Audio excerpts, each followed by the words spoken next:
2008 Shane Warne കണ്ടെത്തിയ rock star, അവനെ ഞങ്ങൾക്ക് ഇന്ന് തിരിച്ചു കിട്ടി. പിന്നെ സഞ്ജു സാംസന്റെ പോസ്റ്റ്. നമ്മൾ ഇവിടെ കുറച്ചു കാലത്തേക്ക് മാത്രമേ ഉള്ളൂ. എൻ്റെ എല്ലാം ഈ ഫ്രാഞ്ചൈസിക്ക് നൽകി. മികച്ച ക്രിക്കറ്റ് ആസ്വദിച്ചു. വലിയ ബന്ധങ്ങൾ ഉണ്ടാക്കാനായി. ഈ ഫ്രാഞ്ചൈസിയിലെ എല്ലാവരെയും എൻ്റെ കുടുംബത്തെ പോലെ തന്നെയാണ് കണ്ടത്. പിന്നെ സമയമാകുമ്പോൾ ഞാൻ മുന്നോട്ട് പോകുന്നു. എല്ലാത്തിനും ഞാൻ നന്ദിയുള്ളവനായിരിക്കും. ഈ 4 വരിയിൽ ഇന്റർനെറ്റ് കത്തി. സഞ്ജു കത്തിച്ചു. അപ്പോൾ ഇനി സഞ്ജു അടുത്ത സീസൺ മുതൽ ചെന്നൈ സൂപ്പർ കിങ്സിന്റെ മഞ്ഞക്കുപ്പായത്തിൽ. 13 വർഷം മുമ്പ് 2012 കൊൽക്കത്ത നൈറ്റ് റൈഡേഴ്സിലൂടെയാണ് സഞ്ജു IPL അരങ്ങേറ്റം കുറിക്കുന്നത്. തൊട്ടടുത്ത വർഷം രാജസ്ഥാനിലെത്തി. ഇടക്കാലത്ത് 2 വർഷം ഡൽഹി ഡെയർ ഡബിൾസിലേക്ക്. 2018 വീണ്ടും രാജസ്ഥാനിൽ. 2021 ക്യാപ്റ്റൻ.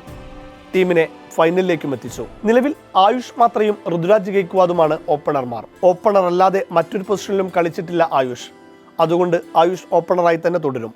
സഞ്ജു വരുന്നതോടെ ഋതുരാജ് 1 ഡൗൺ പൊസിഷനിൽ കളിക്കാനാണ് സാധ്യത. പ്രത്യേകിച്ച് ഇന്ത്യൻ ടീമിൽ ഓപ്പണിംഗ് സ്ലോട്ടാണ് സഞ്ജുവിന് കൂടുതൽ അഭികാമ്യമെന്നിരിക്കെ.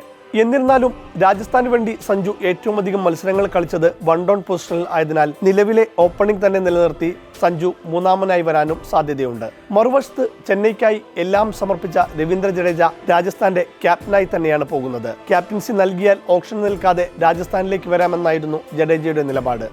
അത് അംഗീകരിച്ച രാജസ്ഥാൻ ഒരു ഓൾറൗണ്ടറെ കൂടി ആവശ്യപ്പെട്ടു. അങ്ങനെയാണ് ജഡേജയ്ക്കൊപ്പം സാം കരണം വരുന്നത്.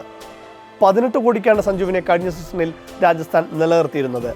ഇത്തവണ വിട്ടുകൊടുക്കുന്നത് ഇന്ത്യ കണ്ട എക്കാലത്തെയും മികച്ച ഓൾറൗണ്ടർമാരിൽ ഒരാളായ രവീന്ദ്ര ജഡേജയെയും സാം കറണെയും പകരം വാങ്ങി. ഒരു താരത്തിന് പകരം 2 പേർ. ഊഹിക്കാൻ പറ്റുന്നുണ്ടോ നമ്മുടെ ചേട്ടൻ്റെ റേഞ്ച്?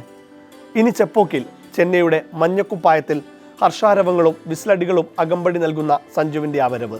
അതിനായുള്ള കാത്തിരിപ്പിലാണ്.